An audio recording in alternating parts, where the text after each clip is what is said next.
இது மகிமை நேரம். கர்த்தரும் இரட்சகருமாகிய இயேசு கிறிஸ்துவின் இடைநேற்ற நாமத்தினாலே மகிமை டிவி நேயர்களை நான் வாழ்த்துகிறேன். இந்த மகிமை நேர நிகழ்ச்சியின் மூலமாக உங்களை சந்திப்பதிலே நான் மகிழ்ச்சி அடைகிறேன். நாட்களிலும் என்னை பலப்படுத்துகிற கிறிஸ்துவினாலே எல்லாவற்றையும் செய்ய எனக்கு பலன் உண்டு என்கிற பிலிப்பியர் 4ஆம் அதிகாரம் 13ஆம் வசனத்தை குறித்து நாம் தியானித்து வருகிறோம். பவுலை பலப்படுத்தின தேவன், என் கிருபை உனக்கு போதும், பலவீனத்தில் என் பலன் பூரணமாய் விளங்கும் என்று சொல்லுகிற அந்த இயேசு நம்ம ஒவ்வொருவரையும் பலப்படுத்துவார். அவருடைய நாமத்தை பற்றும் விசுவாசத்தினாலே அவர் பலப்படுத்துவார் என்று தியானித்தோம். அவருடைய வார்த்தை உடைய வசனத்தினால் நம்மை பலப்படுத்துவார் என்று தியானித்தோம். சோர்ந்து போன ஆவியை அவர் திடப்படுத்துவார் என்று நாம் தியானித்தோம். இன்னும் சத்துருக்களுக்கு முன்பாக நமக்கு ஒரு அபிஷேகத்தை தந்து சத்துருக்கள் பயப்படும்படியான காண்டாமிருகத்துக்கு ஒத்த பலனை நமக்கு தருவார் என்பதை குறித்து நாம் தியானித்தோம். இந்த நாளிலும் அவருடைய ஆவியினால் நமக்கு பலன், பரிசுத்த ஆவியினால், கர்த்தருடைய ஆவியினால் நமக்கு பலன் என்பதை குறித்து நாம் தியானிக்க இருக்கிறோம்.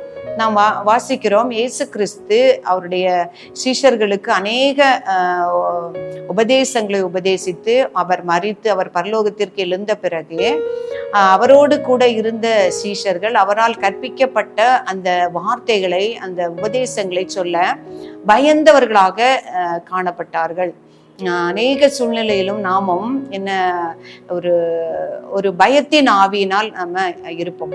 ஆனா அவர்களுக்கு பரிசுத்த ஆவியானவர் வரும் பொழுது அவங்க என்ன சொல்லியிருக்குன்னா, அப்போஸ்தலர் 1ஆம் அதிகாரம் 8ஆம் வசனம், பரிசுத்த ஆவியானவர் உங்களிடத்தில் வரும் பொழுது நீங்கள் பலன் அடைந்து எருசலேமிலும் யூதேயா முழுவதிலும் சமாரியாவிலும் பூமியின் கடைசி பரியந்தும் எனக்கு சாட்சிகளா இருப்பீர்கள். என்ன போட்டிருக்கு அப்படின்னா, பரிசுத்த ஆவியானவர் வரும் பொழுது நீங்கள் பலன் அடைந்து, என்ன பலன் அப்படின்னா அவர்கிட்ட உள்ள பயங்கள், அவருடைய கலக்கங்கள் எல்லாம் நீங்கி தைரியத்தோடு என்ன செய்வாங்க, அவருடைய வார்த்தைகளை பிரசங்கிப்பார்கள் என்று அந்த பரிசுத்த ஆவியை பெற்றுக்கொள்ளும் பொழுது நீங்கள் பலன் அடைந்து எருசலேமிலும் யூதேயாவிலும் சமாரியாவிலும் பூமியின் கடைசி பரியந்தம் எனக்கு சாட்சிகளா இருப்பீர்கள் என்று எழுதப்பட்டிருக்கிறார். அதே போல அந்த பெந்தைகுஸ்தே நாளிலே பரிசுத்த ஆவியை பெற்றுக்கொண்ட பொழுது அந்த எந்த பேதுரு இயேசு கிறிஸ்துவை மறுதலித்து இயேசு கிறிஸ்து மரித்து உயிர்த்த பிறகு திரும்பவுமாக நாம் மீன் பிடிக்க செல்லுவோம் என்று அந்த வீட்டிலே அடைபட்டு கிடந்தார்களோ, அந்த பேதுரு என்ன செய்யறாரு, எழுந்து அந்த ஜனங்களுக்கு போதிக்கிறாரு. எல்லாரையும் நோக்கி உரத்த சத்தமாய், யூதர்களை எருசலேமில் வாழுகிறவர்களே என்று சொல்லி இயேசுவை குறித்து அவர் சொல்லியிருந்த உபதேசங்களை குறித்து அவர் பிரசங்கித்தார் என்று நாம் வாசிக்கிறோம். அப்போ அந்த ஆவியானவர் அருளப்படும் பொழுது அவர்கள் பலனடைந்தார்கள். பரிசுத்த ஆவியை குறித்து நாம் இன்னொரு வாசிக்கும் பொழுது, அவர் நமக்கு பயமுள்ள ஆவியை தராமல் பலனும் அன்பும் தெளிந்த புத்தியும் உள்ள ஆவியை கொடுத்திருக்கிறார் என்று நாம் பார்க்கிறோம். பிரியமானவர்களே, எந்த இடத்திலே நாம் குறைவுள்ளவர்களாக அல்லது பயந்தவர்களாக நாம் வேலை செய்கிற இடத்திலோ அல்லது குடும்பங்களிலோ எந்த பயத்திலோ நாம் காணப்படும் பொழுது நம்முடைய பரிசுத்த அவருடைய அபிஷேகத்தை நாம் பெற்றுக்கொள்ளும் போது அவர் வரும் பொழுது நம்ம என்ன செய்வோமா, பலன் அடைவோமா. நம்முடைய ஜெப வாழ்க்கையிலும் சரி அல்லது ஆவிக்குரிய ஜீவியத்திலும் சரி பலவீனங்கள் காணப்படும் பொழுது அந்த பரிசுத்த ஆவியானுடைய அபிஷேகத்தை நாம் பெறும் பொழுது அந்த வார்த்தையின்படி, அந்த வசனத்தின்படி பரிசுத்த ஆவியானவர் நீங்கள் வரும் பொழுது பலனடைந்து எல்லா இடத்திலும் எனக்கு சாட்சிகளா இருப்பீர்கள் என்று சொல்லப்பட்டிருக்கிறது. அந்த அப்போஸ்தலர் பரிசுத்த ஆவியை பெற்ற பின்னர் தான் அநேகருக்கு தைரியமாய் சுவிசேஷத்தை பிரசங்கித்தார்கள். அவர்கள் சிறைக்கு அடைப்பட்ட பொழுதும் தைரியமாய் போய் சென்றார்கள் என்று பார்க்கிறோம். பேதுருனுடைய அந்த ஊழிய பாதையில் அப்போஸ்தலர் 1ஆம் அதிகாரத்துல 9ஆம் அதிகாரம் வரைக்கும் நாம் வாசிக்கும் பொழுது அவர் சிறைச்சாலையில் இருக்கும் பொழுதும் பயப்படவில்லை, அவன் சுகமாக நித்திரை பண்ணி கொண்டிருந்தான் என்று நாம் வாசிக்கிறோம். அதை வாசிக்கும் பொழுது ஆச்சரியமாக காணப்படுகிறது. எல்லாரும் அவர்களை பேதுருவை பிடித்து சிறைச்சாலையில் அடைத்த பிறகும் அவர் நித்திரை செய்து கொண்டிருந்தார். அப்பொழுது தூதன் அவனை எழுப்பி அவன் சிறைச்சாலையிலிருந்து விடுதலை செய்து கொண்டு வந்தான் என்று பார்க்கிறோம். அதே மாதிரி பவுலும் சீலாவும் சிறைச்சாலையில் இருக்கும் பொழுதும் அவர்கள் தேவனை துதித்து பாடிக்கொண்டிருந்தார்கள் என்று பார்க்கிறோம். அவர்களுக்கு எந்த ஐயோ சிறைச்சாலையில் அடைத்து நம்மளை கொன்று போடுவார்களோ என்கிற பயமோ ஒரு நடுக்கமோ அவர்களிடத்தில் காணப்பட்டதாக இல்லை. பிரியமானவர்களை, பரிசுத்த ஆவியானவர் அவர்களுக்கு கொடுக்கிற பலன்.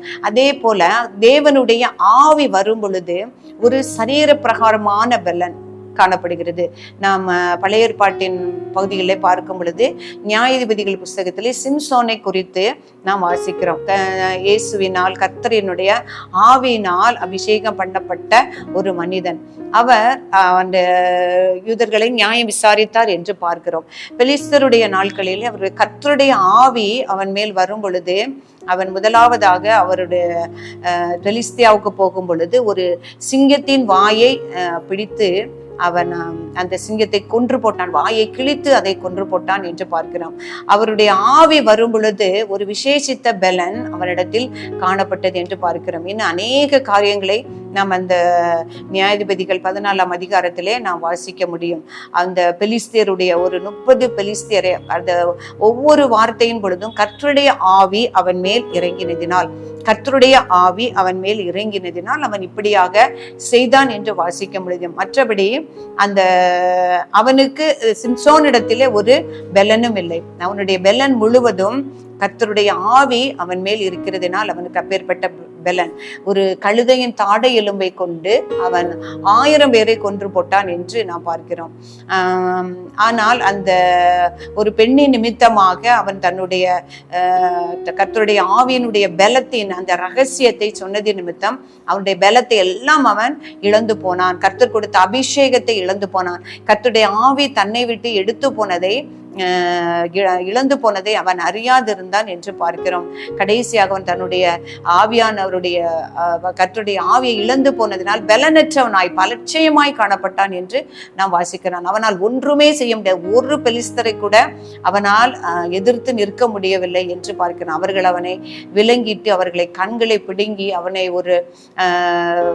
ஒரு அற்பமாக எண்ணி அவர்களை நிந்தித்தார்கள் என்று நாம் வாசிக்கிறோம். அப்படியேமானவர்களே, அவருடைய பலன், அவருடைய மகிமை, பரிசுத்தாவியனுடைய வல்லமை நம்மில் இருக்கும் பொழுதுதான் நமக்கு பலன். ஆனால் கடைசியிலே அவன் உணர்ந்தவனாக ஆண்டவரிடத்திலே மன்றாடி அவருடைய இரக்கத்திற்காக ஜெபித்த பொழுது இந்த ஒரு விசை மாத்திரம் இறங்கி அருளும் என்று ஜெபித்த பொழுது மீண்டுமாக கர்த்தருடைய ஆவி அந்த சிம்சோன் மேல் இறங்கினதினால் அவர் ஜீவனோடு இருந்த நாட்களிலும் அநேக பேரை கொன்று தானும் அதில் மரித்தார் என்று வாசிக்கிறோம். அது அந்த பரிசுத்தாவியானுடைய வல்லமையை அறிந்து கொண்ட தாவீது என்ன சொல்லுகிறாரு, எதை வேணாலும் நீங்க எடுத்துக்கோங்க, உன்னுடைய ஆவியை மட்டும் என்னிடத்திலிருந்து எடுத்துக்கொள்ளாதே, உன்னுடைய பரிசுத்தாவியை என்னிடத்துல எடுத்துக்கொள்ளாதே, நிலைவரமான ஆவியை, எப்பொழுதும் என்னோடு கூட இருக்கிற ஆவியை, கடைசி பரியந்தும் என்னிலே இருக்கிற ஆவியை, வந்து வந்து போகிறது மாதிரி அல்ல, எப்பொழுதும் என்னோட நிலைவரமான ஆவியை என்னிடத்தில் இருக்கணும் அப்படின்னு சொல்லிட்டு ஜெபம் பண்ணார். பெரியமன்னர், நமக்கு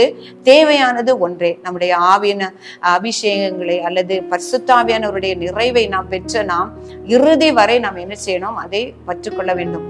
தன்னுடைய எதை இழந்தாலும் பரிசுத்தாவியானுடைய வல்லமையை இழந்து விடக்கூடாது. அதுவே நமக்கு பலப்படுத்துகிறது. எல்லா காரியங்களிலும், நம்முடைய ஊழிய பாதையிலும் அல்லது குடும்ப வாழ்க்கையிலும் தனிப்பட்ட வாழ்க்கையிலும் ஆவிக்குரிய வாழ்க்கையில நான் சோர்ந்து போகாமல் விழுந்து போகாமல் சிம்சோனை போல விழுந்து போகாமல் இருக்க வேண்டும் என்றால் அந்த பரிசுத்தாவியானுடைய பலம் நமக்கு காணப்பட வேண்டும். சுற்றி நிற்கிற எல்லா சத்துருடைய பாவ கிரியைகளையும் எதிர்த்து நாம் பலத்தோடு நிற்க வேண்டும் என்றால் அந்த பரிசுத்தாவியானுடைய வல்லமை நமக்கு வேண்டும். எல்லா மனுஷர்களும் நான் நினைக்கலாம், இந்த பாவத்தை நான் செய்ய மாட்டேன், இந்த பாவம் எனக்கு பிடிக்காது என்று. ஆனால் எந்த பாவத்தையும் மேற்கொள்ள நம்முடைய சுய பலத்தினால் ஆகாது. பிரியமானவர்களே, அதை நினைத்து கொள்ள வேண்டும். பரிசுத்தாவியானுடைய பலம் நம்ம இருக்கும்போது எல்லா பலனும் பாவத்தில் இருந்து மேற்கொள்ள, சத்ருவை மேற்கொள்ள பலன் கர்த்தர் நமக்கு தந்தருள்வார்.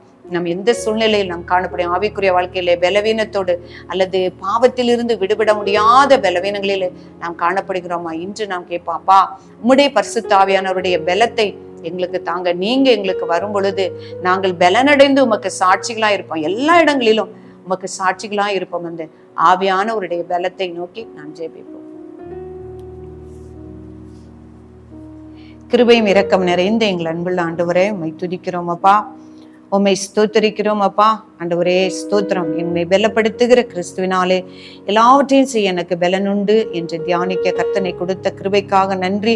யார் யார் இந்த நாட்களில பலவீனத்தோடு சோர்ந்து காணப்படுகிறார்கள், எந்த நிலைமையில் எந்த சூழ்நிலையில் இருந்தாலும் ஆண்டவரே உம்முடைய வார்த்தையினால் உம்முடைய நாமத்தினால் உம்முடைய பரிசுத்த ஆவியினால் நீர் திடப்படுத்துவீர் என்று நாங்கள் தியானித்து வருகிறோம். ஆண்டவரே நம்முடைய சத்துருக்களுக்கு முன்பாக கர்த்தாவே நீர் எங்களை ஆண்டவரே ஒரு பந்தி ஏற்படுத்தி எண்ணெயினால் புது எண்ணெயினால் எங்களை அபிஷேகம் பண்ணுகிறீர் என்று நாங்கள் வாசித்தது போல உடைய வல்லமை உள்ள ஆவி எங்கள் ஒவ்வொருவருக்கும் தந்து ஆண்டவரே யார் யார் சோர்ந்து போய் முடங்கி ஆண்டவரே தளர்ந்து காணப்படுகிறார்களோ ஒவ்வொருவரையும் நீர் பலப்படுத்தும்படியாய் நாங்கள் ஜெபிக்கிறோம் சுவாமி. எங்களை தாழ்த்தி அர்ப்பணிக்கிறோம்.